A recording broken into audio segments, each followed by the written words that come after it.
Painel Eletrônico.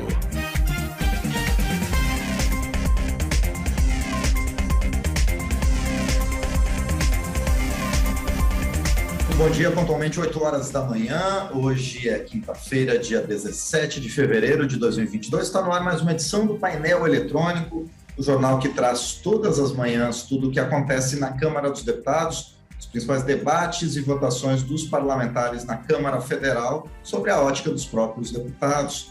O Painel Eletrônico é transmitido em Brasília pela Rádio Câmara em 96.9 FM e na rede legislativa de rádio, composta por mais de uma dezena de emissoras espalhadas por todo o país. Também somos transmitidos por rádios parceiras que estão conosco no painel eletrônico e em outros momentos da programação da Rádio Câmara.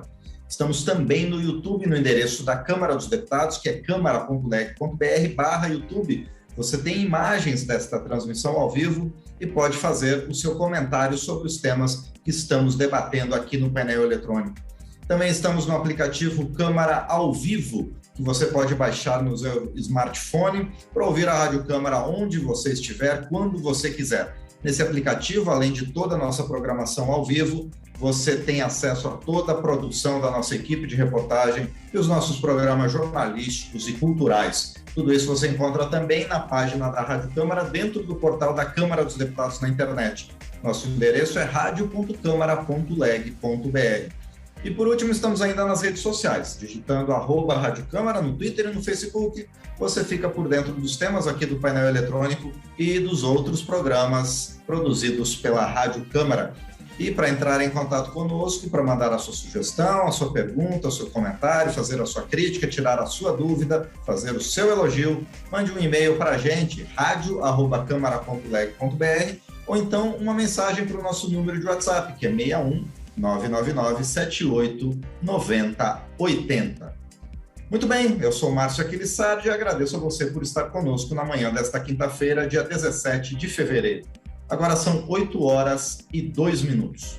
Muito bem, o Congresso Nacional se reúne logo mais às 15 horas para promulgar mais uma emenda constitucional. A emenda 116 vai acrescentar à Constituição Federal, prevendo a não incidência sobre templos de qualquer culto do Imposto sobre a Propriedade Predial e Territorial Urbana, o IPTU, ainda que as entidades abrangidas pela imunidade tributária sejam apenas locatárias do bem imóvel. Para tratar desse tema, convidamos o deputado João Campos, do Republicanos de Goiás, ele que relatou a admissibilidade da PEC na Comissão de Constituição e Justiça da Câmara dos Deputados. Deputado, bom dia, obrigado por estar aqui no painel eletrônico. Márcio, bom dia a todos os nossos ouvintes. Olha, esse é um tema muito interessante, né? Porque ele decorre da Assembleia Nacional Constituinte. Já na Assembleia Nacional Constituinte, estabeleceu a imunidade tributária para templos de qualquer culto, de qualquer religião. E o Supremo Tribunal Federal depois veio a entender de forma restritiva de que essa imunidade tributária só alcança o proprietário do imóvel, sem levar em conta a natureza da atividade, a natureza da atividade do contribuinte. E aí, necessariamente, os templos locados, e todos nós sabemos que os contratos de locação de qualquer imóvel, independentemente de ser para templo ou não, estabelece a obrigação do pagamento do imposto territorial predial urbano para o locatário. E aí nós entendemos que era uma forma de fugir daquilo, de driblar aquilo que o Constituinte estabeleceu. Porque quando o Constituinte estabeleceu a imunidade tributária para as igrejas, era levando em conta um valor muito maior. Não era imunidade pela imunidade, era em função de proteger um valor muito maior, que era da inviolabilidade da crença, que era da proteção aos locais de culto e da liberdade para o exercício de culto. A imunidade tributária tem a ver com a proteção desses valores. Então, foi necessário essa iniciativa, né? Uma iniciativa do senador Marcelo Crivella, que é aprovada pelo Senado, veio à Câmara, e nós tivemos a oportunidade aqui na CCJ de manifestarmos pela constitucionalidade. E amanhã, como você disse, ocorrerá a promulgação. Agora, deputado João Campos, essa garantia de liberdade religiosa é o principal objetivo, então, foi o principal pensamento que os congressistas levaram em conta ao aprovar essa emenda constitucional? Necessariamente. Não há outro fundamento.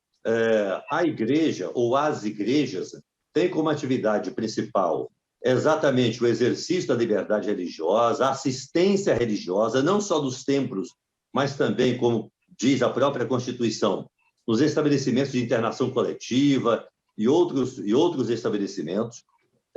E na medida que o Estado brasileiro, que é um Estado laico, que não tem uma religião oficial, viesse a tributar os templos, era como que criar embaraços para a atividade religiosa.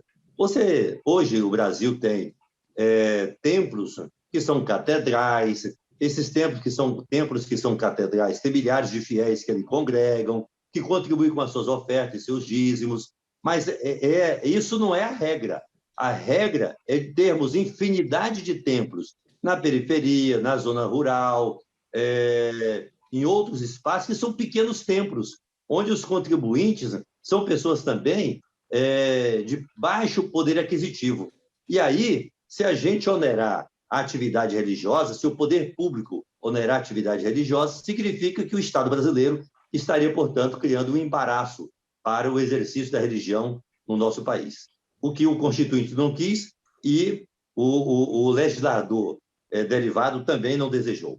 Agora, deputado João Campos, por outro lado, essa medida não pode prejudicar um pouco a arrecadação tributária dos municípios, que são os responsáveis e os arrecadadores do IPTU?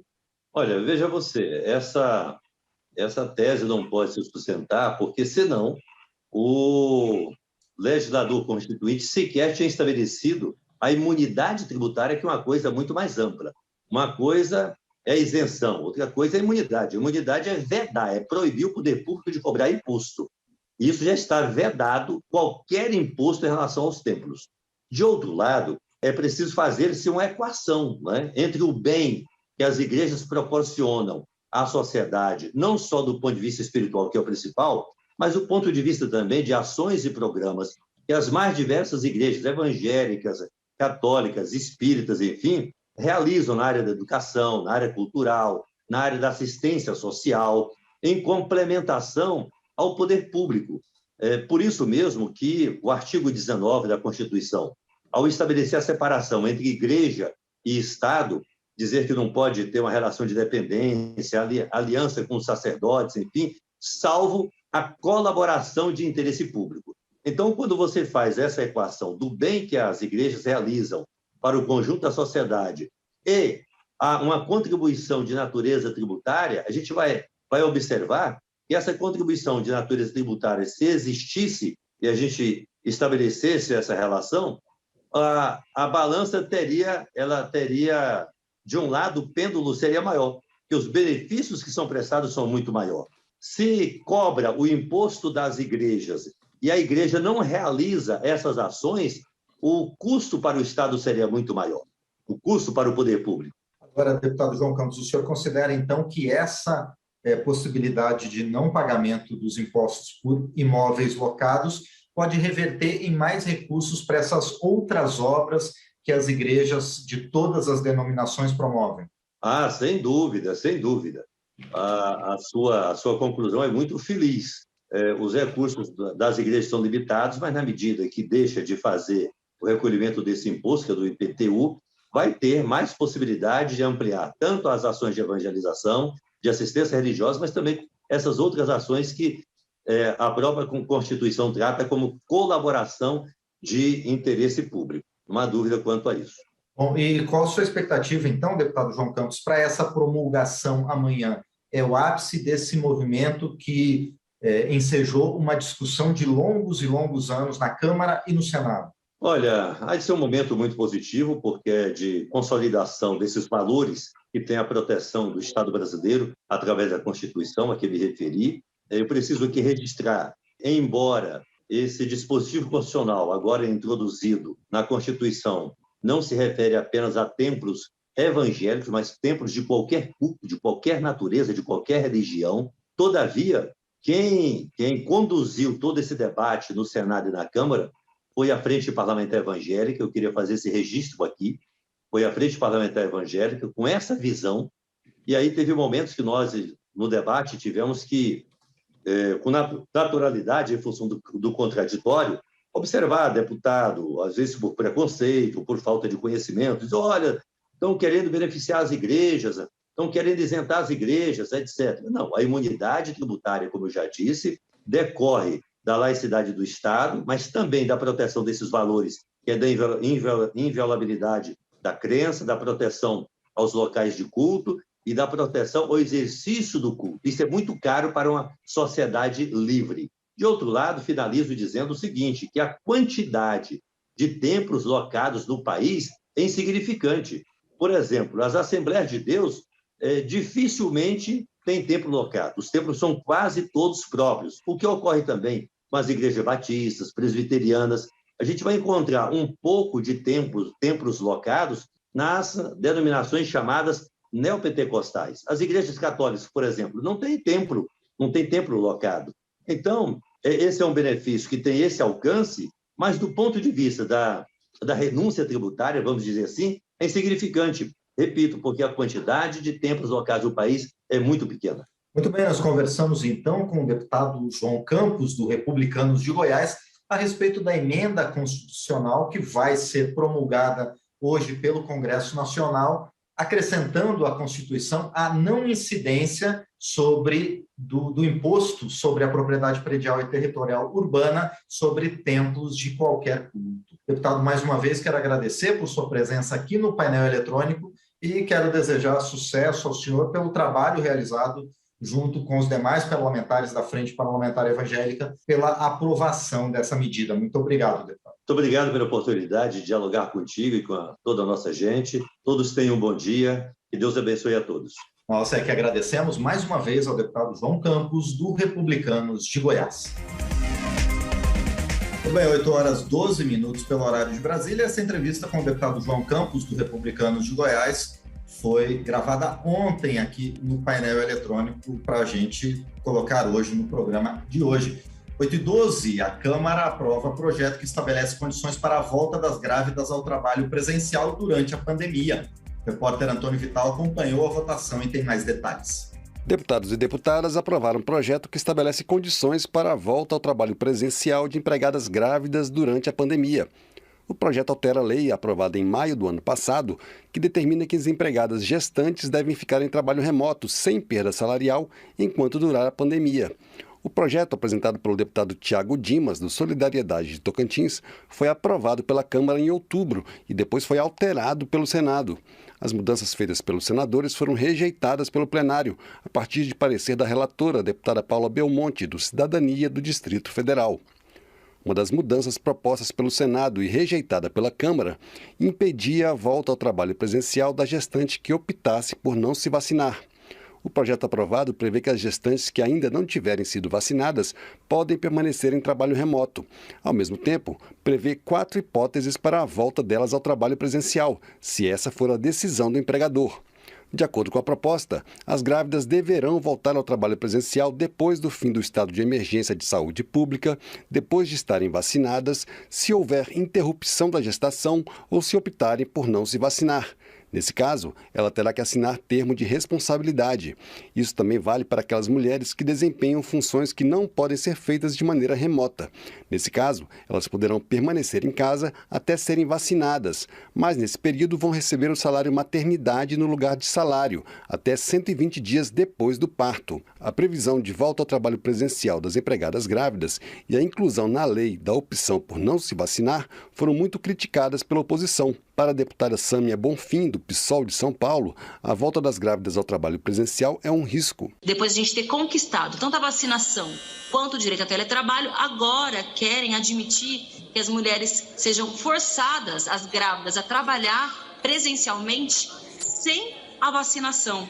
Isso, na prática, significa colocar em risco a vida dessas gestantes e dos seus filhos. O papel do parlamento não é admitir que se torne lei algo que admita que a população brasileira não seja vacinada. A relatora do projeto, deputada Paula Belmonte, negou que a proposta obrigue grávidas com comorbidade a voltar ao trabalho. Ela defendeu a proposta como maneira de garantir o emprego das mulheres e tirar uma carga financeira dos empresários, que, de acordo com a lei em vigor, têm que continuar a pagar os salários para as empregadas afastadas. Ninguém está querendo colocar aqui mulheres para morrerem, muito pelo contrário, nós queremos fazer com que essas mulheres, nesse momento, possam encontrar um emprego, possam voltar a trabalhar e possam continuar produzindo. Nós estamos falando aqui do microempresário que muitas das vezes tem uma funcionária e aquela funcionária não pode ser substituída. Então, nós precisamos também atender esse microempresário, esse pequeno comerciante, porque nós sabemos que, infelizmente, a economia do país precisa de fortalecimento. A deputada Adriana Ventura, do Novo de São Paulo, também defendeu a volta ao trabalho das grávidas nas condições previstas no projeto. Hoje, todas as mulheres estão nas ruas, nos shoppings, nas praias, já estão vacinadas. Então, não faz nenhum sentido a gente ficar insistindo em manter a mulher fora do trabalho. O que a gente está fazendo aqui é tentar devolver a possibilidade das mulheres se recolocarem, porque hoje as pessoas não querem mais empregar mulher. E o que a gente está fazendo aqui é corrigir um erro, porque não é mais momento de ficar insistindo em onerar o empregador. Já a deputada Lídice da Mata, do PSB da Bahia, rebateu o risco de desemprego das mulheres em função do afastamento provocado pela pandemia e disse que faltou apoio aos empresários. Na Constituinte, quando se discutiu a licença maternidade, muito se ouvia esse discurso aqui neste plenário, de que a licença maternidade ia impedir a participação da mulher no mercado de trabalho. Daquele tempo para cá, mas que quintuplicou a participação de mulher no mercado de trabalho. O que o governo fez foi não garantir aquilo que tinha sido decidido, que era apoiar o pequeno e microempresário. O projeto que estabelece condições para a volta ao trabalho presencial das grávidas segue para a sanção presidencial. Da Rádio Câmara de Brasília, Antônio Vital. 8h17 agora, pelo horário de Brasília. Participantes de audiência sugerem desoneração da folha para bancar piso salarial da enfermagem. A proposta vem sendo discutida na Câmara e a repórter Paula Bittar acompanhou mais essa reunião sobre o assunto. Desoneração da folha de pagamentos. Essa foi a solução apontada por representantes da rede privada de saúde para minimizar os efeitos do piso salarial dos profissionais da enfermagem, previsto em proposta em discussão na Câmara. O tema foi discutido pelo grupo de trabalho que analisa o impacto financeiro do projeto. A proposta estabelece o piso salarial de enfermeiros em R$ 4.750, o de técnicos de enfermagem em R$ 3.325 e o de auxiliares e parteiras em R$ 2.375. Segundo Marco Aurélio Ferreira, diretor de Relações Governamentais da Associação Nacional de Hospitais Privados, ANAP, a aprovação da proposta significaria um aumento dos gastos do setor privado sem fins lucrativos de 6,37 bilhões de reais. O aumento para o setor privado com fins lucrativos seria de 5,76 bilhões de reais, gerando um impacto total de 12,13 bilhões. O levantamento foi feito com base na Relação Anual de Informações Sociais de 2020. Para minimizar esse impacto, Ferreira sugere desoneração da folha de pagamentos. Segundo dados levados por ele à audiência, o setor paga cerca de 67% de encargos trabalhistas, quase um novo salário, de acordo com o diretor de Relações Governamentais.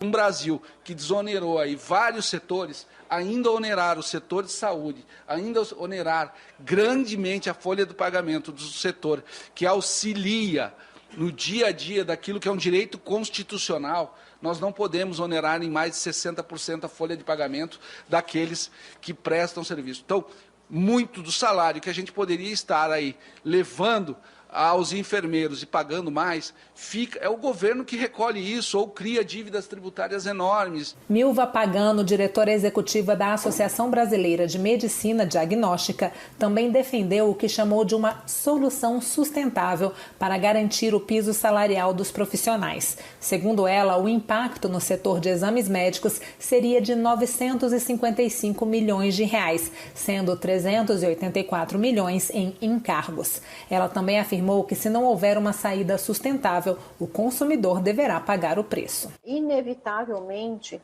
esse aumento de custo será repassado para o usuário da saúde.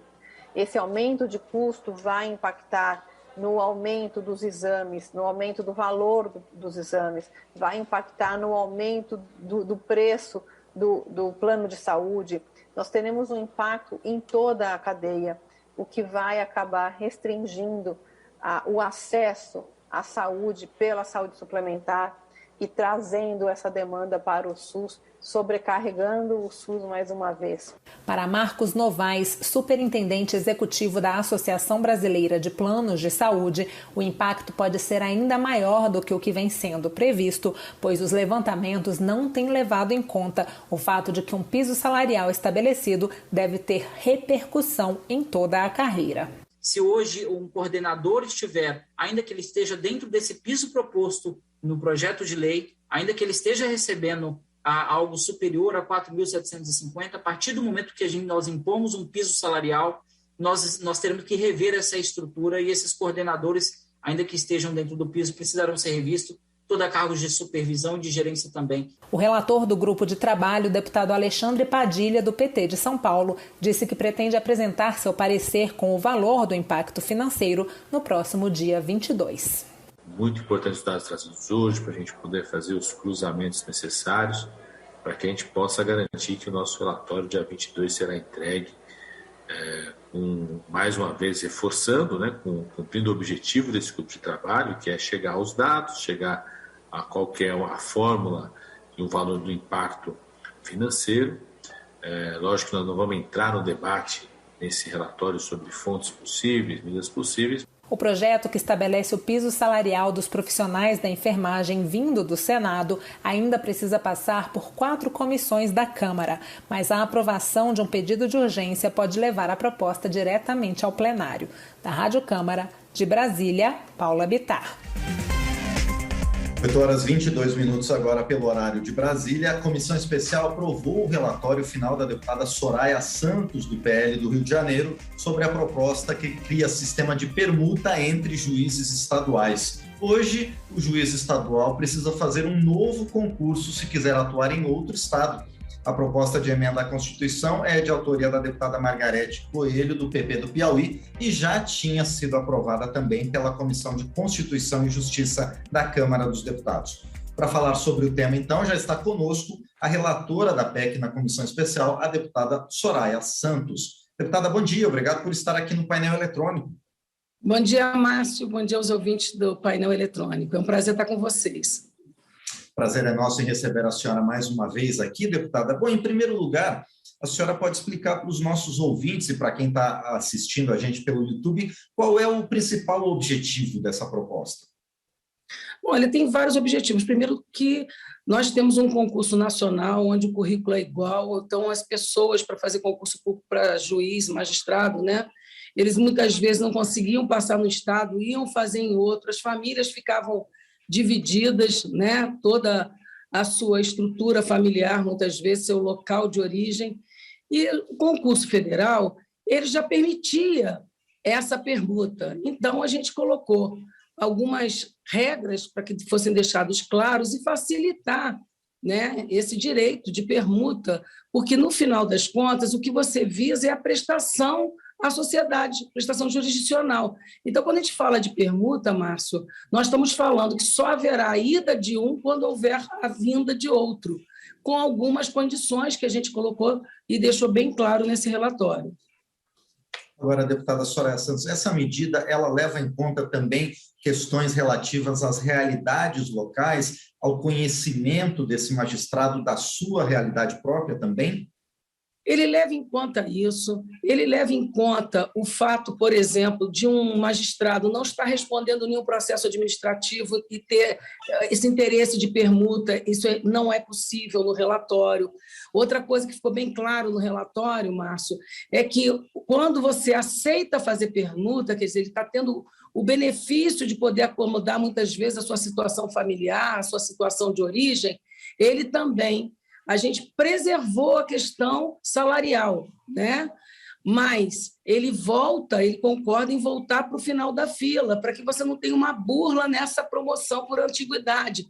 Outra preocupação é que ele tem um prazo, para que também essa permuta não possa cair logo na aposentadoria. Então, são preocupações que a gente tinha para preservar o que a gente até coloca, brincando, uma PEC da afetividade, porque você está muito mais feliz se você estiver junto com os seus familiares, e muitas vezes a esposa ou o marido estão concursados para uma atividade que não permitia essa troca, e você tem que entender que se você tem um concurso público com a mesma grade curricular, com a mesma prestação jurisdicional, não tinha um porquê de não facilitar uma coisa que a Constituição também garante, que é a unidade familiar. Então, nós fizemos algumas ressalvas, que são esses critérios, para que não houvesse burla a essa fila, não houvesse um interesse escuso, mas fosse apenas os itens já cobertados pela própria Constituição Federal. Não vimos nada demais, nada inconstitucional. Então, foi um prazer relatar essa PEC e aproveitamos também para estender por tabela, deixando bem claro, os promotores de justiça dos estados, os defensores públicos, todos estarão amparados por essa mudança constitucional. Agora, deputada, há possibilidades de reversão dessa permuta? A permuta ela é muito clara. Precisa ter consentimento da pessoa, mas não quer dizer que, uma vez consentido, ele possa voltar. Tem que ter consentimento do outro lado também. Então, a permuta ela exige consentimento de ambas as partes. Isso é muito importante, né? Obviamente, tem que ter o consenso da instituição, consenso dos magistrados envolvidos, ou seja, não é tão fácil assim. Você tem que pegar duas situações funcionais para que haja essa troca. Então, essa troca, uma vez feita, Márcio, ela é definitiva, como se ele tivesse concursado. Para reverter, ele teria que ter a reversão por ambos os lados ou um outro magistrado numa outra circunstância, porque é um fato novo, aquele já foi tomado. Então, não é uma situação de instabilidade, é uma permuta definitiva, não impedindo, deixando claro que ele possa fazer uma outra permuta com o mesmo, com qualquer outro. É apenas para garantir a estabilidade de cada permuta. Perfeito. E, deputada Soraya Santos, a senhora considera que, em alguns casos, essa possibilidade de permuta não pode acabar desestimulando que o juiz fique em estados que não são tão atrativos, estados mais afastados dos grandes centros? Não enxergo isso, que ela não seja atrativa. Não, até porque a prestação jurisdicional, e isso está bem normatizado, bem regulamentado, ela é proporcional ao número de vagas para o número de residentes. Ora, então, se eu vou ter a vaga para X, a população proporcional do Amazonas geram X vagas. Então, eu poderia estar fazendo concurso no meu estado do Rio de Janeiro e não ter vaga. Então, eu vou prestar esse concurso no Amazonas, porque se meu sonho é ser magistrado, eu estou indo para o Amazonas. E eu tenho que estabelecer residência, por então, das próprias regras. Né? Você tem atos administrativos que hoje são delegados, mas nenhum poder decisório. Por isso, há esse estímulo que o magistrado ele resida no próprio local. Agora, para voltar para o Rio de Janeiro, precisa ter vacância. Então, na verdade, essa PEC, esse estímulo à permuta, Márcio, ele não implica nem prejudica o que eu volto a dizer, a tutela jurisdicional, ou seja, você tem que dar assistência à sociedade brasileira, por questões de limitar o número de vagas pelo número de população. É por isso a segurança da PEC, mas, por outro lado, a justiça que se faz abarcando uma possibilidade que já é dada para os juízes federais, dos quais os estados estavam, assim, há muitos anos ansiosos por isso. E, deputada Soraya Santos, ao longo da construção do seu relatório, a senhora conversou com entidades representativas da categoria. Em primeiro lugar, quais foram as sugestões apresentadas por elas e qual a posição dessas organizações dos magistrados com relação a essa PEC? Nós conversamos com todas as categorias, não só da AMB, na figura eu quero até cumprimentar os membros da magistratura, na figura da presidente Renata Gil, que tem sido essa entidade, como operador da lei, uma grande parceira do Legislativo, porque muitas vezes a dificuldade de se compreender, por exemplo, o processo de produção legislativa, e aí eu quero tirar, Márcio, desta matéria, eu estou falando de várias matérias, como o caso da violência doméstica, tantas outras matérias de pedofilia, enfim, é muito importante que, embora sejam poderes independentes, é esta interdependência onde o aplicador da lei ele possa compreender aquilo que a sociedade vem exigindo, onde o legislativo faz essa produção. Então, esse relacionamento sempre foi muito saudável, eles participaram intensamente, trazendo esse anseio, né? Porque, embora entidade, nós estamos falando de seres humanos que compõem o corpo da magistratura, conversamos com a CONAMP também, que representava todos os procuradores, que são mais de 16 mil no país, os defensores públicos, e a gente não encontrou divergência. Na verdade, a gente tinha uma preocupação, né, do texto original mínima, que era para deixar clara, para não ter nenhuma interpretação em relação a essa extensão das categorias, e a gente fez esse acréscimo. Então, nós evitamos, nesse ponto, uma ambiguidade, para não provocar nenhuma dificuldade na aplicação dessa lei, nem interpretação no futuro. Então, nós fechamos bem o relatório, no sentido de não dar margem à interpretação e deixar claro o que a gente queria. Então, primeiro, nós garantimos a prestação jurisdicional, ou seja, a sociedade precisa ter aquele juiz ali que é calculado proporcionalmente ao número de seus habitantes, né? Segundo, nós colocamos regras para que não pudesse ser utilizado a permuta para facilitar uma aposentadoria, depois gerar uma dificuldade, que nenhum magistrado ou promotor pudesse estar respondendo um processo administrativo e tivesse se utilizando da permuta para troca de Estado. Nós também tivemos todo um critério de previsibilidade, a anuência de ambas as partes, quer dizer, ela precisa estar consentida, porque, ao fazer a anuência, concordando com a permuta, ele está ciente que nós estamos preservando, sim, a questão salarial, porém, ele volta para o final da fila no estado de destino, por antiguidade, por exemplo, para não ter ideia, eu estou trocando porque eu quero ser promovido. Não, ele está trocando por uma necessidade, uma garantia já constitucional, adequação da estrutura familiar. Porque, Márcio, a gente precisa dar o nosso melhor, e é óbvio que a gente dá o nosso melhor quando a gente está mais feliz, e a família é parte disso, né? Então, você não pode ter uma pessoa, um servidor qualquer, né, público ou privado, trabalhando tão angustiado com o distanciamento, na maioria das vezes, da sua família. Então, eu até brinco, né, de chamar de uma PEC afetiva, porque o legislador também tem que pensar assim, porque não há uma proibição constitucional. Não houve previsão constitucional, porém não há uma proibição constitucional. Então, é nessa hora que a gente avança na legislação e a gente olha para o lado e percebe que nas mesmas categorias, nas mesmas condições, juízes federais já podem, por que não os juízes de cada estado? Então, a gente ficou muito feliz de poder ser a relatora dessa matéria, que é uma matéria que eu considero muito justa e muito garantidora dos direitos de quem precisa da tutela jurisdicional.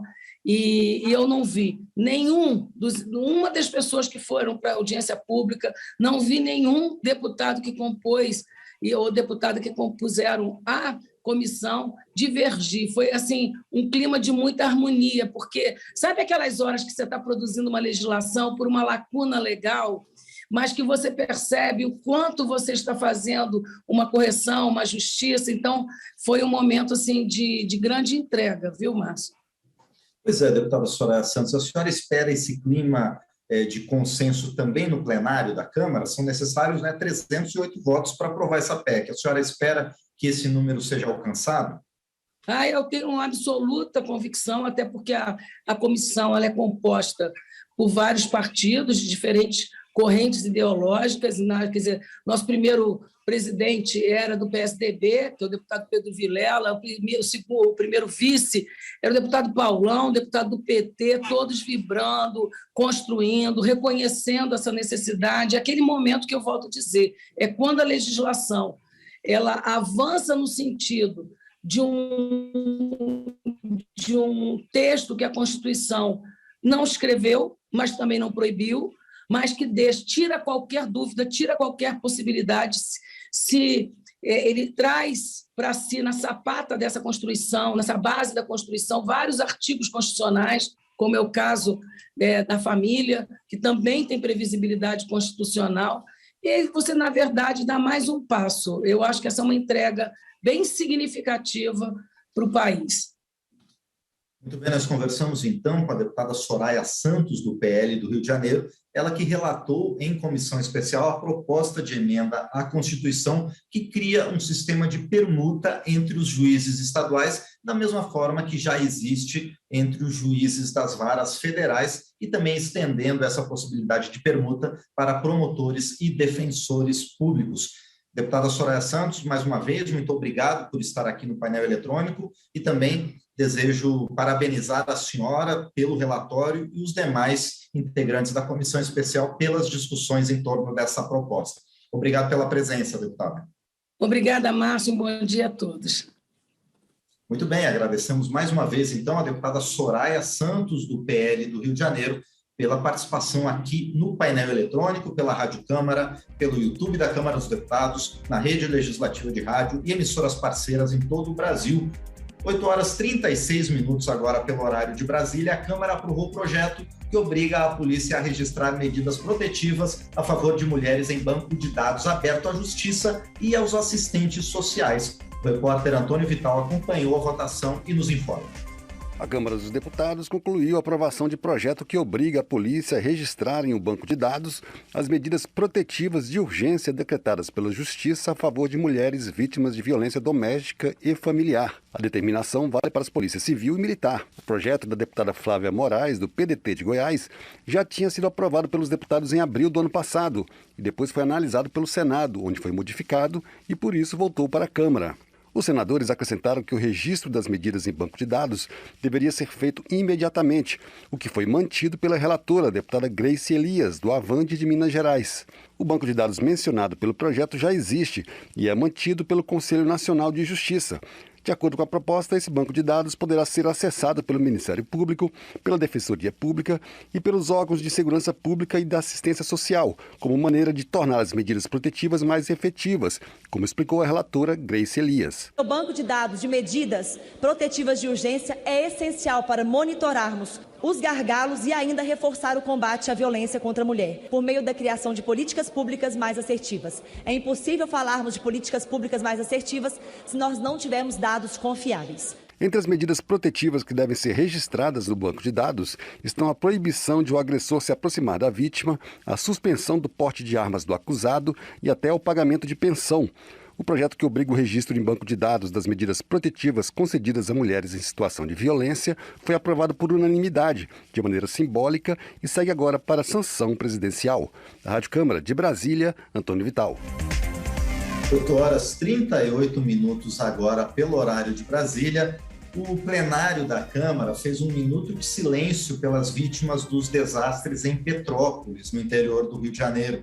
A nova tragédia mobiliza deputados que disponibilizam de recursos e cobram respostas do Estado e da União. A reportagem é de José Carlos Oliveira.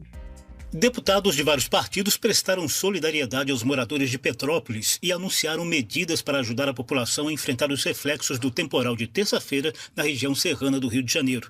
Recursos de emenda parlamentar e a criação de uma comissão externa da Câmara dos Deputados estão entre as medidas imediatas. Também há propostas de um fundo de recursos para o enfrentamento de catástrofes e alterações legislativas. Alguns parlamentares estão em Petrópolis, reforçam campanhas humanitárias na cidade e dão a dimensão de uma tragédia que ainda não tem números definitivos, como destaca a deputada Jandira Fegali, do PCdoB do Rio de Janeiro.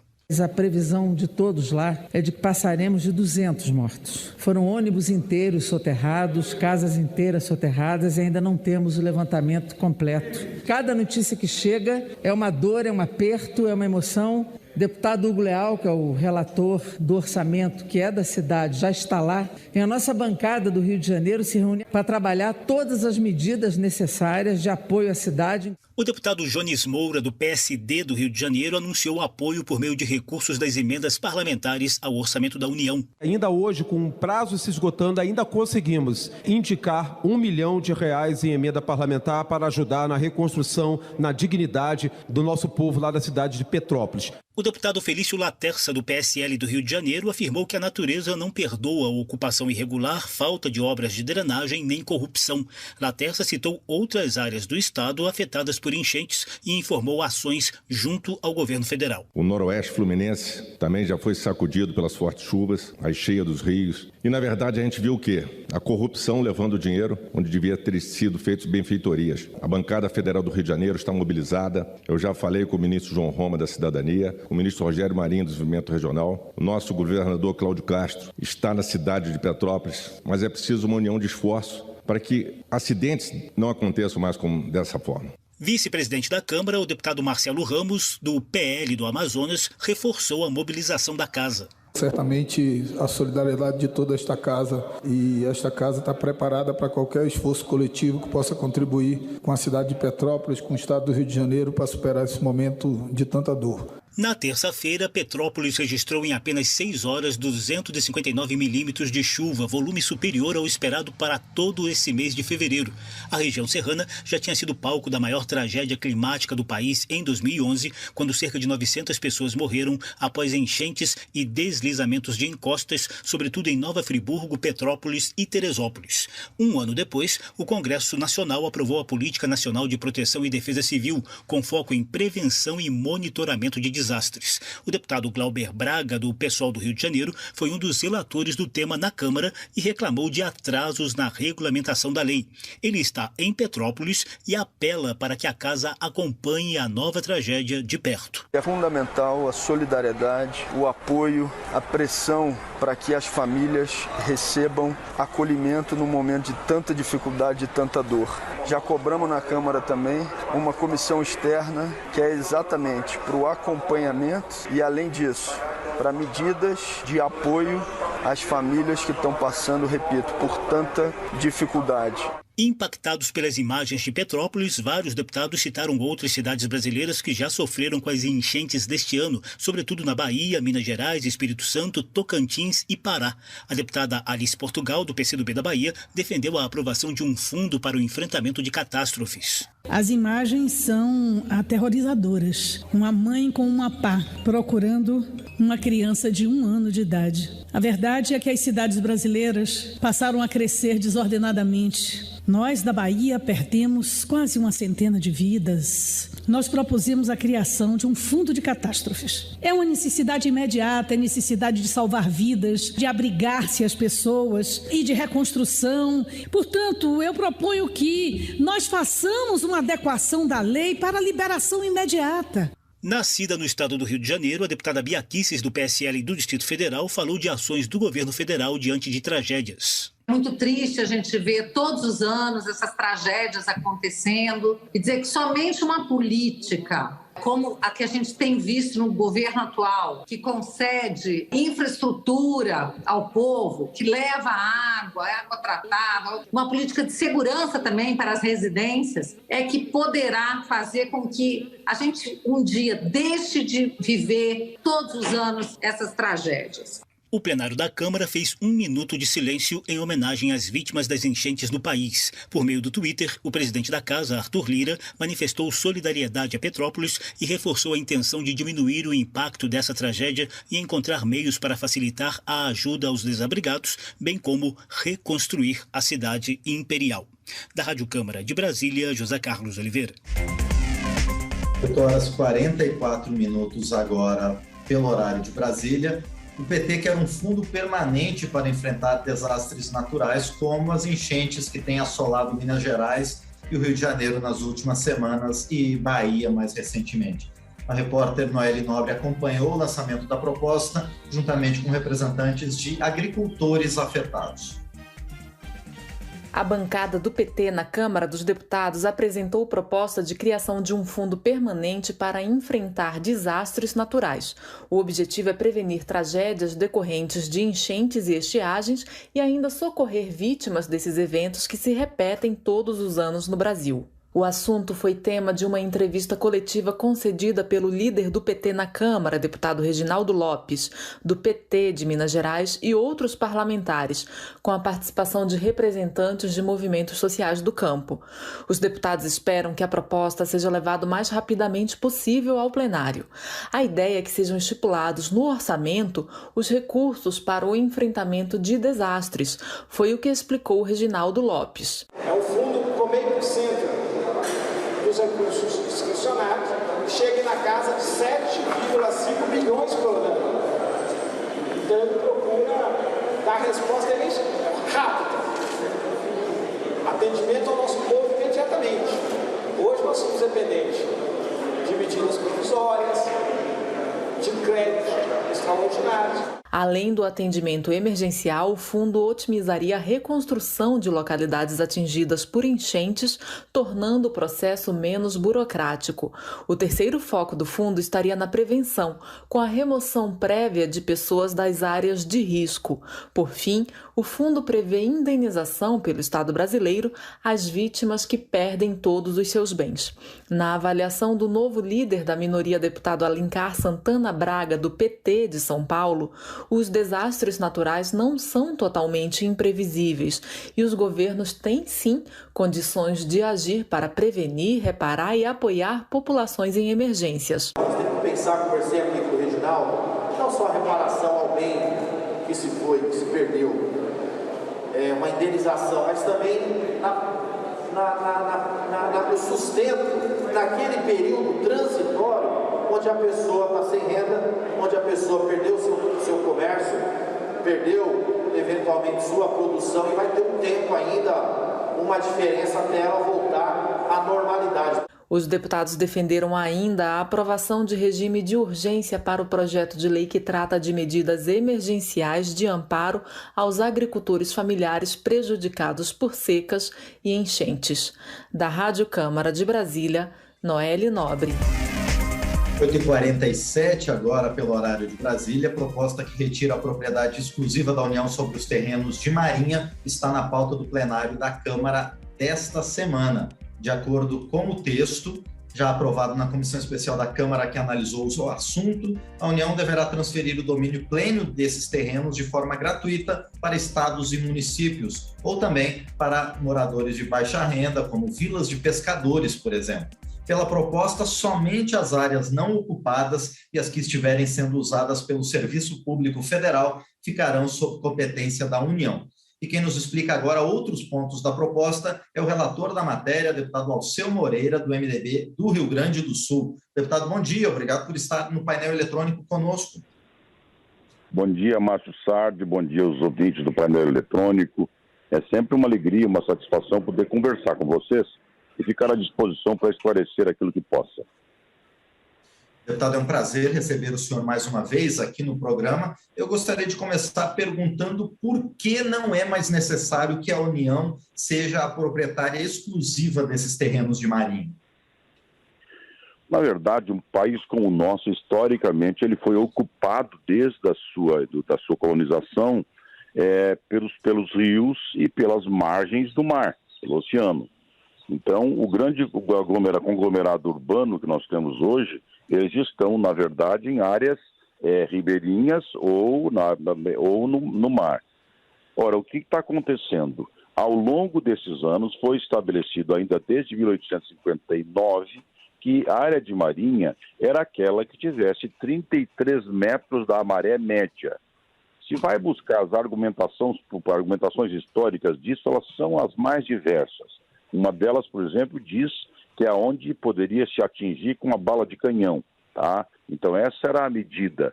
Ora, o que nós temos hoje com a ampliação da área de marinha são, na verdade, uma quantidade enorme de áreas nobres, né?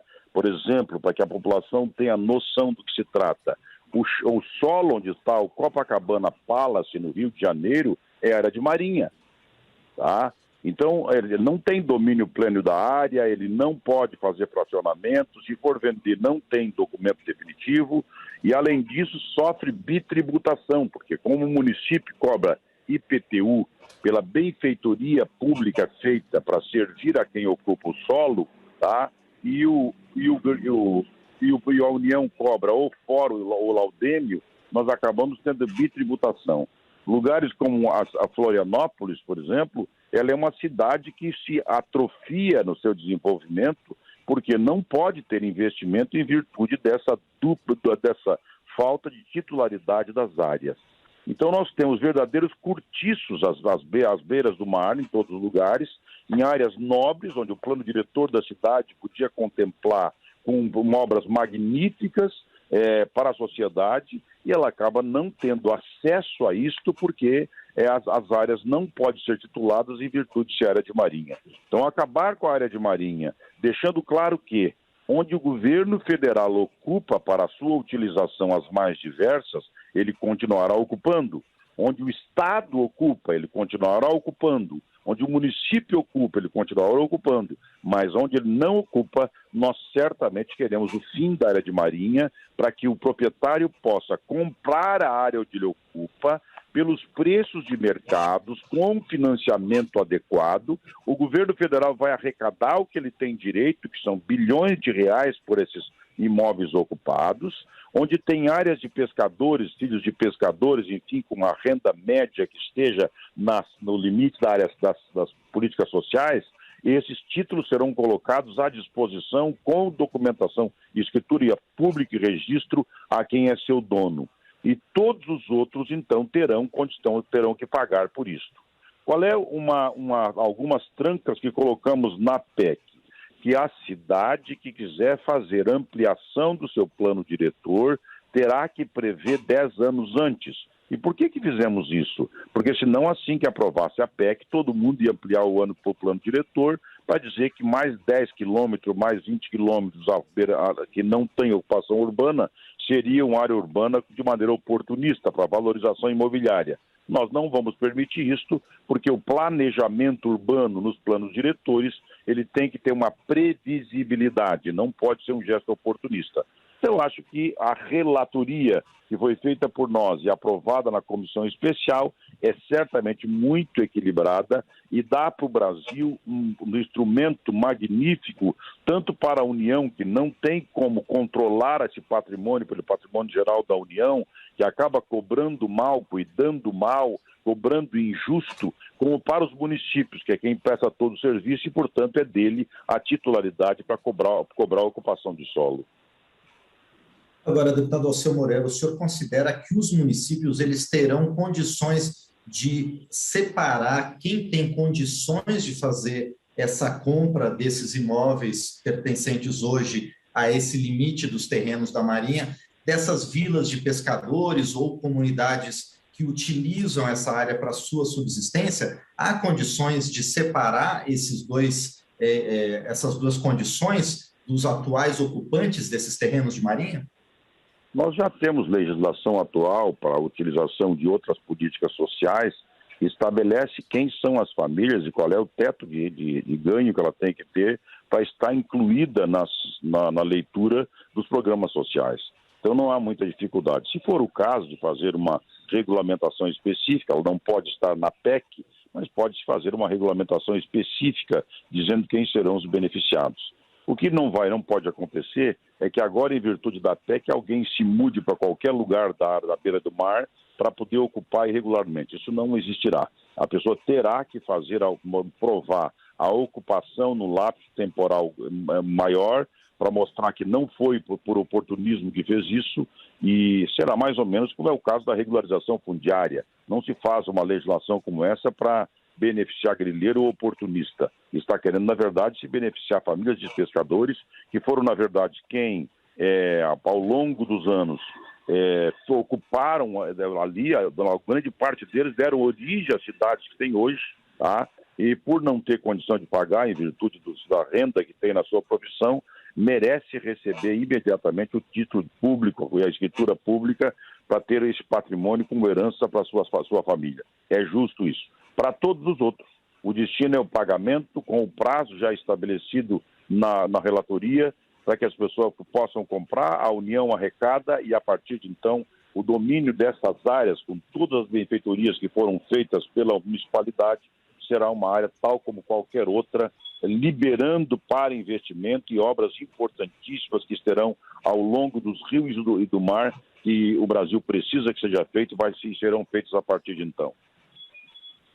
E, deputado Alceu Moreira, com essa proposta, com a aprovação dessa proposta, o senhor considera que ao longo do tempo todos os terrenos de Marinha, com exceção daquelas exceções colocadas, né, no próprio texto da matéria, serão alienados pela União?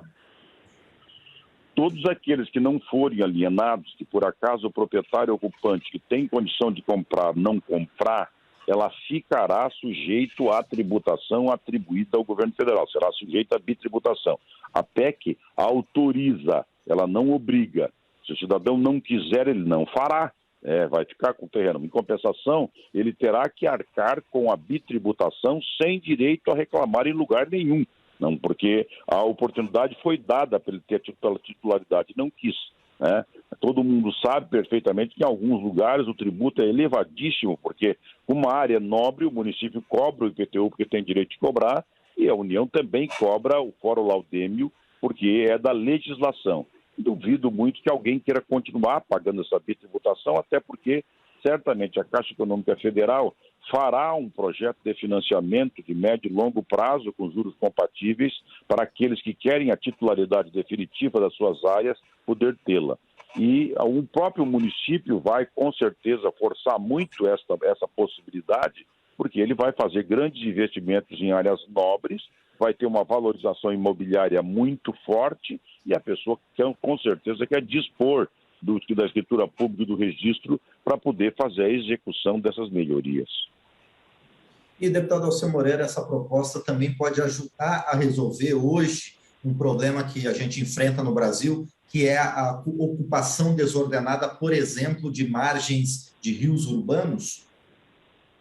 Com certeza sim, porque como não é possível ter titularidade da área em virtude dela ser área de marinha, o plano diretor das cidades não pode ocupar essas áreas, ele não pode titular e legislar a ocupação urbana para uma área que não lhe pertence.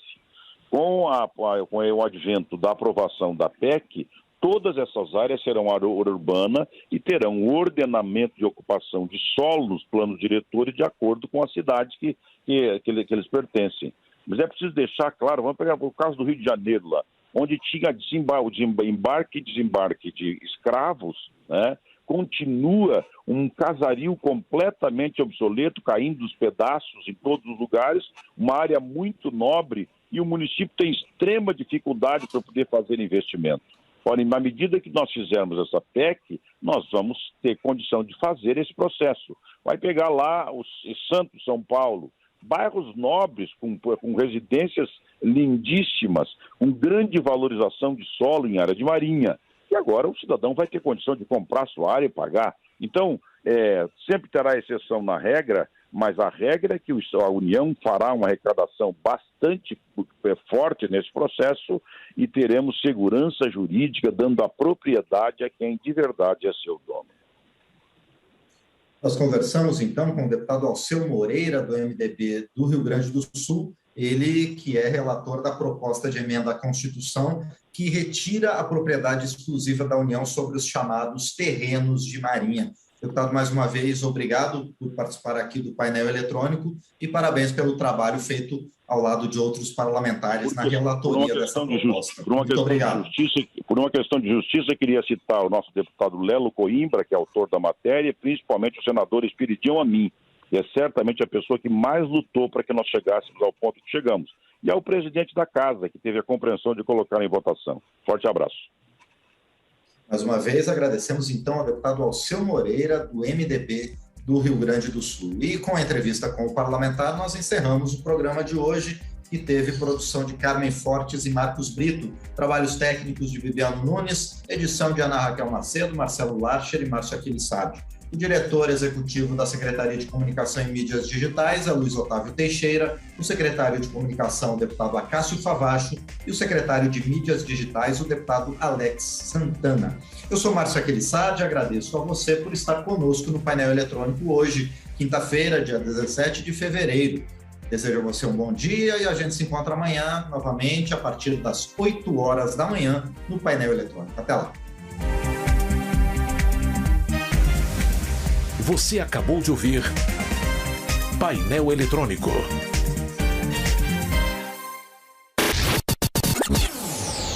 Rede Legislativa de Rádio.